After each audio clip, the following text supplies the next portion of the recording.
આ તરફ દાહોદ એપીએમસીની ચૂંટણીમાં બીજેપી પેનલ તૂટી ગઈ છે। ખેડૂત વિભાગમાં એમએલએ મહેન્દ્ર ભાભોરની હાર થઈ છે। 10માંથી 8 બેઠક ભાજપને અને કોંગ્રેસને 2 બેઠક મળી છે। કોંગ્રેસના પૂર્વ એમએલએ વજીતસિંહ પણદાની જીત થઈ ગઈ છે। વેપારી વિભાગમાં 4 પૈકી 1 બળવાખોરને ફાળે ગઈ છે। સંવાદદાતા હેમલ જોડાઈ ચૂક્યા છે।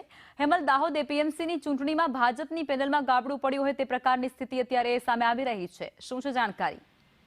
ચોક્કસથી વાત કરીએ તો ગઈકાલે જે દાહોદ એપીએમસી એટલે કે ગુજરાતનું બીજા નંબરની એપીએમસીનું મતદાન ગણતરી થઈ હતી અને તેની અંદર ભાજપની જે પેનલ છે તેની અંદર ગાબડું પડવા પામ્યું છે, જેની અંદર ખેડૂત વિભાગની અંદર ગરબડના ધારાસભ્ય જે મહેન્દ્ર ભાભોર હતા તે પરાજય થયા છે। એટલે કે વેપારી વિભાગમાં એક જે ભાજપે સસ્પેન્ડ કરેલા કમલેશ રાઠી છે તેઓ વિજય થયા હતા। પ્રથમ નંબરે તેઓ વિજય થયા છે અને ખેડૂત વિભાગમાંથી 10 2 બેઠકો કોંગ્રેસને મળી છે, જ્યારે દાહોદ કોંગ્રેસના પૂર્વ ધારાસભ્ય જે વજીતસિંહ પણદા હતા તેઓ વિજય થયા છે અને કોંગ્રેસની 2 બેઠક મળતા કોંગ્રેસના હરેન્દ્રસિંહ નાયકનો પણ વિજય થયો હતો। એટલે કે વેપારીની 4માંથી 3 બેઠક ભાજપને અને 1 બેઠક જે છે કમલેશભાઈને ફાળે થઈ હતી, જેથી કરીને ભાજપની જે પેનલ છે તેની અંદર ગાબડું પડવા પામ્યું હતું।